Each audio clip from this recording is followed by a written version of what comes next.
तो hello everyone, स्वागत है आप सभी का हमारे यूट्यूब चैनल टेक्निकल लॉजिक पे। दोस्तों आज की वीडियो में आपको बताने वाला हूँ क्रिप्टो करेंसी के बारे में। दोस्तों यानी कि क्रिप्टो करेंसी होता क्या है, व्हाट इज क्रिप्टो करेंसी। तो इसकी क्रिप्टो करेंसी का यानी कि जो सबसे पहला क्रिप्टो करेंसी है वो है बिटकॉइन। यानी कि बिटकॉइन जो है हमारे पूरे देश का सबसे पहला नंबर क्रिप्टो करेंसी है।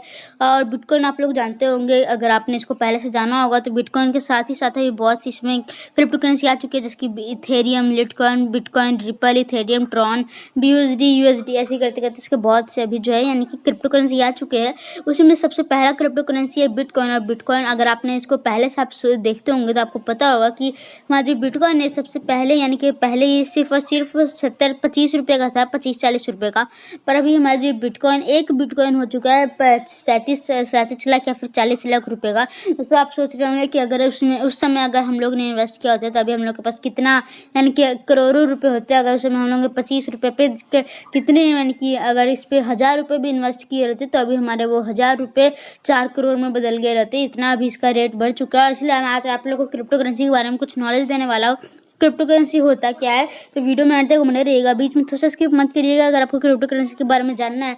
तो दोस्तों अगर वीडियो अच्छी लगी तो लाइक जरूर कीजिएगा। और आज तो मैं आप लोग को कुछ ऐसी वीडियो दिखाने वाला हूँ जिससे आपको पूरी अच्छी तरीके से यकीन हो जाए कि हमारी यानी कि क्रिप्टो करेंसी ये पूरी परफेक्ट चीज़ है, थोड़ी भी फ्रॉड चीज़ नहीं है। तो दोस्तों चलिए अपनी वीडियो स्टार्ट करते हैं बिना देरी किए। और अगर वीडियो अच्छी लगी तो इसे जरूर लाइक कर दीजिएगा। क्या आप जानते हैं कि दुनिया का एक गांव ऐसा भी है जहां पर लोग क्रिप्टो करेंसी से राशन, सब्जी खरीदते हैं, क्रिप्टो से अपने बिल भरते हैं। एबी की खबर के मुताबिक सेंट्रल अमेरिकन देश अल सल्वाडोर की संसद ने हाल ही में क्रिप्टो करेंसी को वैधानिक मुद्रा का दर्जा दे दिया है और इसके साथ ही यह देश बिटकॉइन को वैध करेंसी घोषित करने वाला दुनिया का पहला देश बन गया है।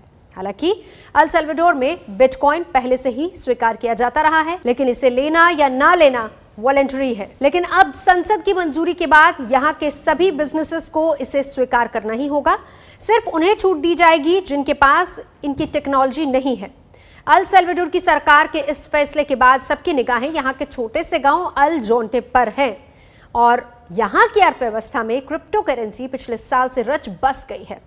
इस गांव की मुख्य आबादी मछुआरों की है और करीब 500 परिवार इस काम से जुड़े हुए हैं। और इस गांव में बिटकॉइन का उपयोग करना इतना आसान है कि लोग राशन, सब्जी खरीदने के साथ साथ अपने बिलों का भुगतान भी क्रिप्टो करेंसी से ही करते हैं।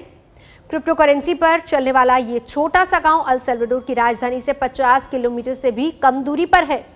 अल जोंटे में इस क्रिप्टो करेंसी वाली अर्थव्यवस्था की शुरुआत 2019 में हुई थी, जब किसी अनजान डोनर ने यहां के एक स्थानीय नॉन प्रॉफिट समूह के साथ मिलकर काम करना शुरू कर दिया था। वैसे रोचक बात यह भी है कि अल सल्वाडोर की 70% आबादी के पास बैंक अकाउंट्स नहीं है। अब एक जमाना था जबकि करेंसी टेराकोटा के, मिट्टी के कॉइन बनते थे, दुनिया चलती थी। वक्त बदल गया तो कभी तांबे के सिक्के आए, कभी चांदी के आए, कभी सोने के आए, कभी चमड़े के आए, धीरे धीरे करके कागज के आए। अब ये बदलाव हम ही लोगों ने स्वीकार किया युग के अनुसार। अब वक्त आ चुका है कि अब कागज वाली करेंसी का वक्त जा रहा है। अब डिजिटल करेंसी हमको हमारे स्वभाव को बनाना पड़ेगा। मैं इन दिनों खास करके 8 नवंबर के बाद जिस क्षेत्र का मेरा कोई अनुभव नहीं था उसमें जरा ज्यादा इंटरेस्ट लेने का मौका आया। डिजिटल करेंसी के लिए डिमोनेटाइजेशन का दिन था 8 नवंबर,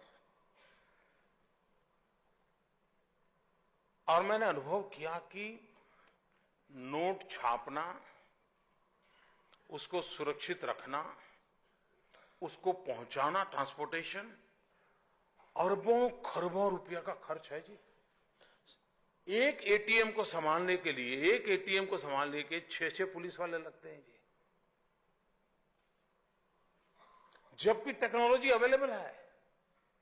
जेब में एक करेंसी ना हो तो भी आप अपना गुजारा कर सकते हैं, इतनी टेक्नोलॉजी आज उपलब्ध है।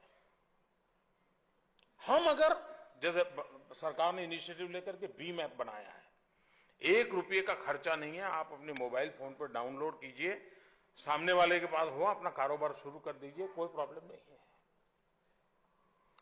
देश के अरबों खरबों रुपये से अगर बचेंगे तो किसी न किसी गरीब के घर बनाने के लिए, गरीब बच्चे को शिक्षा देने के लिए काम आने वाला है।